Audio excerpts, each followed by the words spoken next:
அப்ப பார்த்தாள் சுவாமி கைகி இவ்வளவு தைரியமாக ராமன் காட்டுக்கு தான் போகணும்னு ஒரு தீர்மானம் பண்ணிவிட்டாள். இந்த சந்தர்ப்பத்துல சீதை கௌசல்யை பார்த்தாள். கௌசல்ய புலம்பிண்டே இருக்காள். கீழே விழுந்து கண்ணு நீருமா அழுதுகிட்டு இருக்காள். என்ன அழுதுகிட்டு இருக்காள் வால்மீகி?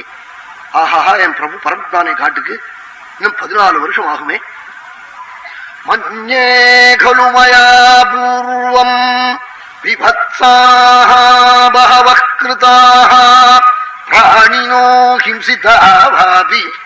ஆஹா, என் குழந்தை ராமனை இப்படி காட்டுக்கு பறி கொடுக்கிறேனே 25வது வயசுல. இதுக்கு என்ன காரணம் தெரியுமா? ஜென்மாந்தரத்துல ரொம்ப தாயையும் குழந்தையும் பிரிச்சு வச்ச பாவி நான் அழுதுட்டு இருக்காளாம். மன்யே கலு மயா பூர்வம் விபத்ஸாஹ பஹவः க்ருதாஹ. ரொம்ப பேர்களை தாயையும் குழந்தையும் தோப்பனையும் குழந்தையும் நான் பிரிச்சு வச்சிருக்கேன் ஜென்மாந்தரத்துல. அந்த பாபம் நான் இப்படி தவிக்கிறேன்னு எழுதுன்னு இருக்காளாம். பிராணினோ ஹிம்சிதாவாபி. அல்லது ஏதாவது மாடு கண்ண கொட்டுள்ள கட்டி ஜலம் இல்லாம பண்ணி வச்சிருக்கேன். அந்த துக்கம் என் பிரபு விட்டு பிரிகிறேன்னு கதறிட்டு இருக்காள். கண்ணும் கண்ணீருமா பிரஜையும் இல்லாம. அந்த சமயத்துல சீதை போய் கண்ணை போய் தொடச்சு நமஸ்காரம் பண்ணி காலை தொட்டு நமஸ்காரம் பண்ணிவிட்டு, அம்மா நான் காட்டுக்கு கூட்டு வரேன், நீங்க ஆசீர்வாதம் பண்ணோம்னாலா. அப்போ சுருண்டு படுத்துட்டு இருந்த கௌசல்ய அப்படியே குபீர்னு விழுந்திருந்து சீதையை கட்டின்னு ஹோன்னு அழுது, என் குழந்தை வேலையா போட்டா ராமன் அவனை காட்டுல கை விட்டு விடாதேன்னு அழுதாளா. சத்வயானவமந்தவ்யா புத்ரஹ பிரௌராஜிதோ மம தவ தெய்வதமஸ்த்வேஷः நிதனः சதனோபி வா. சத்வயானவமந்தவ்யா புத்ரஹ பிரௌராஜிதோ மம. ஆண்டி பரதேசி ஆயிட்டா என் குழந்தை. காட்டுல ராஜ்யம் இல்லாம வந்துட்டான்னு அவனை காட்டுல ஏதாவது ஒரு சந்தர்ப்பத்துல என்ன ராஜ்யம் ஆண்டு கிழிச்சேல சொல்லி அவனை கை விட்டு விடாத. நான் 12 மாசம் சுமந்து பெத்தேன். எத்தனை பாடுபட்டு பெத்தேன் தெரியுமா ராமனே? யோமந்திர தபசா லப்தா விவிதைஷ்ச பரிஷ்ரமை. எத்தனை மந்திர ஜபம், எத்தனை உபவாசம், எத்தனை சாதுக்களிடத்துல தானம், எத்தனை ஷஷ்டி பூஜை, கிருத்திகை உபவாசம், ரங்கநாதனுடைய ஆராதனம், அஸ்வமேதம் புத்திரகாமேஷ்டி, அப்படி பாடுபட்டு பெத்த பிரபுன்னு அழுதாளாம். சத்வயா நவமந்தவ்யா புத்ரஹ பிரௌராஜிதோ மம.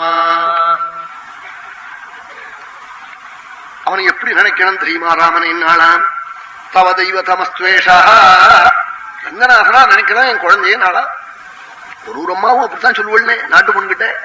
ஆமா நான் இன்னும் ஊருக்கு போறேன் குழந்தைய, ஆமா அவனுக்கு 2ஆம் தரம் பண்ணி கொடுக்காம இருந்து விடாதே என்ன சொல்லுவல்னே. இவன் அவளுக்கும் சேர்த்து பண்ணி கொடுப்பான், சம்சாரத்துக்கும் சேர்ந்து. அவ அம்மா சொல்லிட்டு போவல்னே.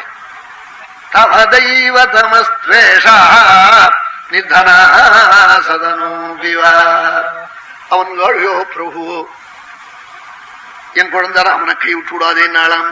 சீதையை பார்த்து என்ன அப்படி தோணும் ஜீவன் தானே. அவன் அப்படியே ரிட்டையர் ஆகி வந்த உடனே பத்னியே சொல்லுவாள், ஆமா நீங்க இனிமே ரிட்டையர் ஆகிட்டு இனிமே டிஃபன் உபன் எல்லாம் பண்ண முடியாது. ஒரு வேளை சாப்பிட்டு நீங்க அடக்க உடக்கமா சாப்பிட்டு இருக்கணும். நடி நடந்து வந்தேன். ஆமா இன்னும் ரிட்டையர் ஆகிட்டோம், இனிமே நாம் கால் டிக்கெட்டு போல இருக்கு இன்னும் பயப்படுவன்னே. அவன் உற்சாகப்படுத்தினா உடனே சுவாமியா ரிட்டையர் பண்ணிருக்கா, நீங்க சௌகரியமா இருக்கும் பகவான பயிச்சுன்னு அப்படி இருங்கோன்னு சொல்லணுமே தவிர்த்து நீங்க ரிட்டையர் ஆக போற இனிமே நீங்க மின்மாதிரி எல்லாம் ராத்திரி சாப்பாடு 2ஆம் தரம் டிஃபன் அதெல்லாம் காக்கப்படாதுன்னா. ஓஹோ இனிமே நாம் அரட்டிக்கிட்டா இன்னும் பயப்படுவன்னே. அப்படி பயப்பட முடியாது அவனை சொல்லலாமா? அவன் அதுலயே ஒடுங்கி போடும்னே. ஆமா அவன் பென்ஷன் அப்புறம் வாங்க வேண்டாமா மாசம் மாசம்.